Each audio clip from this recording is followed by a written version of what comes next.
ಒಳ ಮೀಸಲಾತಿ ಪ್ರತಿಭಟನೆಯ ವೇಳೆ ಯುವಕರು ಅಸ್ವಸ್ಥರಾಗಿದ್ದಾರೆ. ಪ್ರತಿಭಟನಾ ಸ್ಥಳದಲ್ಲೇ ಯುವಕರು ಕುಸಿದು ಬಿದ್ದಿದ್ದಾರೆ ಅನ್ನೋ ಮಾಹಿತಿ ಈಗಾಗಲೇ ದೃಶ್ಯದಲ್ಲೂ ಕೂಡ ಗಮನಿಸಿದ್ವಿ. ಅಸ್ವಸ್ಥ ಯುವಕರನ್ನ ಸಂತೈಸುತ್ತಿರುವಂತಹ ಪ್ರತಿಭಟನಾ ನಿರತರು.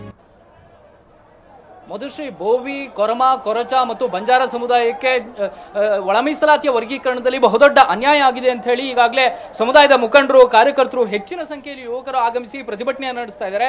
ಒಂದು ವಿಚಾರ, ಇಷ್ಟು ದೊಡ್ಡ ಮಟ್ಟಿಗೆ ಪ್ರತಿಭಟನೆ ನಡೆಯುತ್ತೆ ಅನ್ನುವಂಥದ್ದನ್ನ ಬಹುತೇಕ ಪೊಲೀಸರೇ ಮೊದಲು ಅಂದಾಜು ಮಾಡಿದಂತೆ ಕಾಣ್ತಾ ಇದೆ.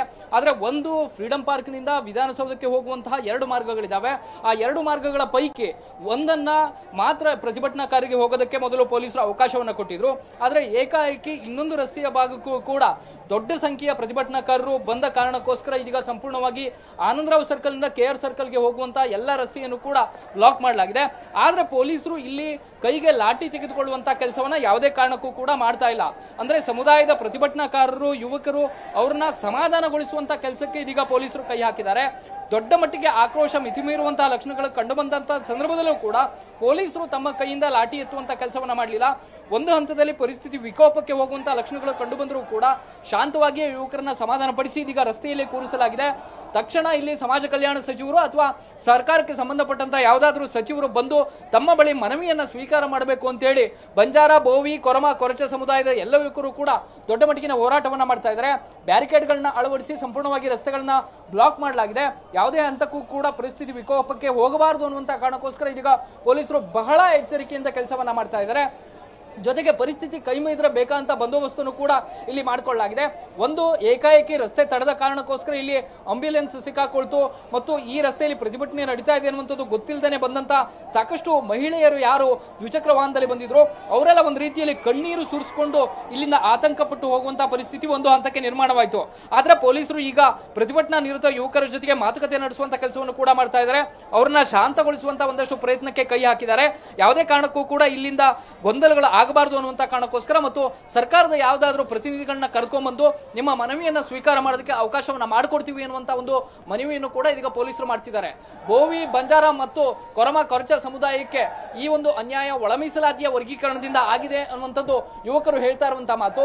ಅಂದ್ರೆ ಮೀಸಲಾತಿಯ ವರ್ಗೀಕರಣದಲ್ಲಿ ಕೇವಲ 3 ವರ್ಗೀಕರಣವನ್ನ ಮಾಡಿದ್ರಿಂದಾಗಿ ಸಹಜವಾಗಿ ಅಲೆಮಾರಿ ವರ್ಗವನ್ನು ಕೂಡ ಬೋವಿ, ಬಂಜಾರ, ಕೊರಮ, ಕೊರಚ ಸಮುದಾಯದವರ ಜೊತೆಗೇನೆ ಸೇರಿಸಲಾಗಿದೆ. ಇದರಿಂದಾಗಿ ಅಲೆಮಾರಿಗಳಿಗೂ ಕೂಡ ಅನ್ಯಾಯ ಆಗಿದೆ ಮತ್ತು ಬೋವಿ, ಬಂಜಾರ, ಕೊರಮ, ಕೊರಚ ಸಮುದಾಯದ ನಾಯಕರಿಗೂ ಕೂಡ ಆ ಸಮುದಾಯಕ್ಕೂ ಕೂಡ ದೊಡ್ಡ ಮಟ್ಟಿಗಿನ ಅನ್ಯಾಯ ಆಗಿದೆ ಅನ್ನುವಂಥದ್ದು ಸದ್ಯಕ್ಕೆ ಪ್ರತಿಭಟನಾಕಾರರ ಆಕ್ರೋಶ.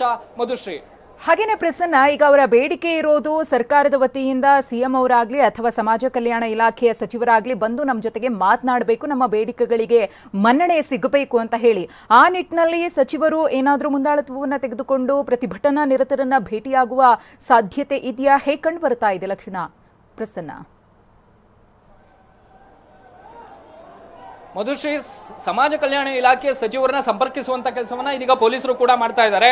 ಆದ್ರೆ ಜೊತೆಗೆ ಸಮಾಜ ಕಲ್ಯಾಣ ಸಚಿವರೇ ಬರದೇ ಹೋದ್ರು ಕೂಡ ಸರ್ಕಾರದ ಭಾಗವಾಗಿರುವಂತಹ ಒಬ್ಬ ಸಚಿವರು ಬಂದು ಈಗಾಗಲೇ ಸ್ಥಳಕ್ಕೆ ಅಧಿಕಾರಿಗಳು ಬಂದು ಇವರ ಮನವಿಯನ್ನ ಸ್ವೀಕರಿಸುವಂತ ಪ್ರಯತ್ನವನ್ನ ಮಾಡಿದ್ರು.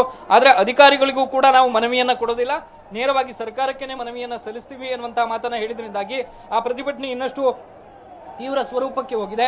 ಅವ್ರನ್ನ ಶಾಂತಗೊಳಿಸುವಂತ ಕೆಲಸವನ್ನ ಹೆಚ್ಚುವರಿ ಪೊಲೀಸರು ಮತ್ತು ಎಲ್ಲ ಬಂದೋಬಸ್ತ್ನಲ್ಲಿ ನಿರತ ಹಿರಿಯ ಪೊಲೀಸ್ ಅಧಿಕಾರಿಗಳೇ ಮಾಡ್ತಾ ಇದ್ದಾರೆ. ನಾವು ದೃಶ್ಯಗಳಲ್ಲಿ ಗಮನಿಸಬಹುದು. ಅತ್ಯಂತ ಸೂಕ್ಷ್ಮವಾದಂತಹ ಪ್ರಸಂಗ, ಸೂಕ್ಷ್ಮವಾದಂತಹ ಬೆಳವಣಿಗೆಗಳು ಯಾವುದೇ ಕ್ಷಣದಲ್ಲೂ ಕೂಡ ಆಗಬಹುದು ಅನ್ನುವಂತ ಮುನ್ನೆಚ್ಚರಿಕೆಯ ಕಾರಣಕ್ಕೋಸ್ಕರ ಪೊಲೀಸರು ಅವ್ರನ್ನ ಕಂಟ್ರೋಲ್ಗೆ ತರುವಂತ ಕೆಲಸವನ್ನ ಮಾಡ್ತಾ ಇದ್ದಾರೆ. ಯಾವುದೇ ಕಾರಣಕ್ಕೂ ಕೂಡ ವಿಧಾನಸೌಧಕ್ಕೆ ನುಗ್ಗುವುದಕ್ಕಂತೂ ಕೂಡ ಪೊಲೀಸರ ಅವಕಾಶವನ್ನ ಕೊಡೋದಿಲ್ಲ. ಆದ್ರೆ ಪರಿಸ್ಥಿತಿ ವಿಕೋಪಕ್ಕೆ ಹೋಗದೇ ಇರೋ ರೀತಿಯಲ್ಲಿ ಯುವಕರು ಕಾನೂನನ್ನ ಕೈಗೆ ಎತ್ತಿಕೊಳ್ಳದೇ ಇರೋ ರೀತಿಯಲ್ಲಿ ಅವ್ರನ್ನ ಸಮಾಧಾನ ಪಡುವಂತಹ ಕೆಲಸವನ್ನ ಇಲ್ಲಿ ಪ್ರಮುಖವಾಗಿ ಮಾಡಲಾಗ್ತಾ ಇದೆ. ವಿಜೇಂದ್ರ ಅವರು ಪ್ರತಿಭಟನಾ ನಿರತ ಸ್ಥಳಕ್ಕೆ ಬಂದಿದ್ರು. ಅವರು ಕೂಡ ಒಂದಷ್ಟು ಕಾಂಗ್ರೆಸ್ ಸರ್ಕಾರದ ವಿರುದ್ಧ ಆಕ್ರೋಶವನ್ನು ವ್ಯಕ್ತಪಡಿಸುವಂತಹ ಕೆಲಸವನ್ನ ಮಾಡಿದ್ರು. ಆದ್ರೆ ಪ್ರತಿಭಟನಾ ನಿರತರು ಹೇಳ್ತಾ ಇರುವಂತದ್ದು, ನಮಗೆ ಆಗಿರುವಂತಹ ಅನ್ಯಾಯವನ್ನ ಸರ್ಕಾರವೇ ಸರಿಪಡಿಸಬೇಕಾಗುತ್ತೆ. ಇದೇ ಕಾರಣಕ್ಕೋಸ್ಕರ ಸರ್ಕಾರದ ಭಾಗ ಆಗಿರುವಂತಹ ಸಚಿವರೇ ಸ್ಥಳಕ್ಕೆ ಬರಬೇಕು ಅಂತ ಹೇಳಿ ಪಟ್ಟನ್ನು ಹಿಡಿದುಕೊಳ್ತಿದ್ದಾರೆ. ಈಗಾಗಲೇ ಸಮಯ 4:16. ಇಷ್ಟರವರೆಗೂ ಕೂಡ ಪ್ರತಿಭಟನೆ ಒಂದು ಹಂತಕ್ಕೆ ನಿಯಂತ್ರಣಕ್ಕೆ ಬರಬೇಕಾಗಿತ್ತು. ಆದ್ರೆ ಸದ್ಯ ಪ್ರತಿಭಟನಾ ನಿರತರು ಪಟ್ಟು ಹಿಡಿದಿರುವಂತಹ ಕಾರಣಕ್ಕೋಸ್ಕರ ಇಲ್ಲಿ ಯಾರು ಕೂಡ ಸ್ಥಳದಿಂದ ಕಲ್ತಾ ಇಲ್ಲ ಮತ್ತು ರಸ್ತೆಗೆ ಹಾಕಿರುವಂತಹ ಬ್ಯಾರಿಕೇಡ್ಗಳ ಕಾರಣಕ್ಕೋಸ್ಕರ ಇದು ಪೀಕ್ ಅವರ್ ಆಗಿರೋದ್ರಿಂದ ಆನಂದರಾವ್ ಸರ್ಕಲ್ ನಿಂದ KR ಸರ್ಕಲ್ ಮಾರ್ಗಕ್ಕೆ ಸಾವಿರಾರು ಸಂಖ್ಯೆಯಲ್ಲಿ ವಾಹನಗಳು ಸಂಚಾರ ಮಾಡುವಂತಹ ಈ ಸಮಯ ಇದು. ಸದ್ಯಕ್ಕೆ ಇಲ್ಲಿ ಬ್ಲಾಕ್ ಆಗಿದ್ದಂತಹ ಎಲ್ಲ ವಾಹನಗಳನ್ನು ಕೂಡ ಪೊಲೀಸರು ವಾಪಸ್ ಕಳಿಸಿ ಅದನ್ನ ಸರಿಪಡಿಸುವಂತಹ ಕೆಲಸವನ್ನ ಮಾಡಿದ್ದಾರೆ. ಟ್ರಾಫಿಕ್ ಎಲ್ಲೊಂದ್ ಕಡೆ ನಿಯಂತ್ರಣಕ್ಕೆ ಬರಬಹುದು ಅನ್ನುವಂತಹ ದೃಷ್ಟಿಯಿಂದ ಈ ಒಂದು ಪ್ರಯತ್ನಗಳನ್ನ ಮಾಡಿದ್ರು ಕೂಡ ಸದ್ಯಕ್ಕೆ ಇಡೀ ರೋಡ್ ಬ್ಲಾಕ್ ಆಗಿರೋದ್ರಿಂದಾಗಿ ಸುತ್ತಮುತ್ತ ಇರುವಂತಹ KR ಸರ್ಕಲ್ ನ ಸುತ್ತಮುತ್ತ ಭಾಗದ ಎಲ್ಲ ರಸ್ತೆಗಳು ಕೂಡ ಸಂಪೂರ್ಣವಾಗಿ ಜಾಮ್ ಆಗಿದ್ದಾವೆ. ಒಂದು ಸರ್ಕಾರದ ಪ್ರತಿನಿಧಿಗಳು ಇಲ್ಲಿಗೆ ಬಂದು ಅವರ ಮನವಿಯನ್ನ ಸ್ವೀಕರಿಸಿದ್ದೆ ಆದ್ರೆ ಒಂದು ಮಟ್ಟಿಗಿನ ಆಕ್ರೋಶ ತಣ್ಣಗಾಗಬಹುದು. ಯಾಕೆಂದ್ರೆ ಮುಂದಿನ ಕ್ಯಾಬಿನೆಟ್ ನಲ್ಲೂ ಕೂಡ ಸರ್ಕಾರ ಮೀಸಲಾತಿಯ ಒಳ ಮೀಸಲಾತಿಗೆ ಹಂಚಿಕೆ ಸಂಬಂಧಪಟ್ಟ ಹಾಗೆ ಬದಲಾವಣೆ ಮಾಡುವಂತಹ ಬಗ್ಗೆ ಒಂದಷ್ಟು ಚಿಂತನೆಯನ್ನ ನಡೆಸಿದೆ. ಅಲೆಮಾರಿ ಸಮುದಾಯಕ್ಕೆ ಆದಂತಹ ಅನ್ಯಾಯಗಳನ್ನ ಸರಿಪಡಿಸುವ ಬಗ್ಗೆಯೂ ಕೂಡ ಒಂದಷ್ಟು ದಲಿತ ಸಮುದಾಯದ ನಾಯಕರು ಚರ್ಚೆಯನ್ನ ನಡೆಸ್ತಾ ಇದ್ದಾರೆ. ಇದೇ ಕಾರಣಕ್ಕೋಸ್ಕರ ಇದೀಗ ಸರ್ಕಾರದ ಭಾಗ ಆಗಿರುವಂತಹ ಸಚಿವರು ಬಂದು ಯಾರಾದ್ರೂ ಆಗಿರಬಹುದು, ಸಮಾಜ ಕಲ್ಯಾಣ ಇಲಾಖೆ ಸಚಿವ HC ಮಹದೇವಪ್ಪ ಇರಬಹುದು ಅಥವಾ ಬೇರೆ ಯಾವುದೇ ಸಚಿವರು ಸಂಬಂಧಪಟ್ಟಂತವರು ಬಂದು ಮನವಿಯನ್ನ ಸ್ವೀಕಾರ ಮಾಡಲೇಬೇಕು ಅಂತ ಹೇಳಿ ಪ್ರತಿಭಟನಾ ನಿರತರು ಪಟ್ಟು ಹಿಡಿದು ಕುಳಿತಿದ್ದಾರೆ. ಮಧುಶ್ರೀ, ಧನ್ಯವಾದ ಪ್ರಸನ್ನ. ಹರೀಶ್ ತಮ್ಮೆಲ್ಲ ಮಾಹಿತಿಗಾಗಿ.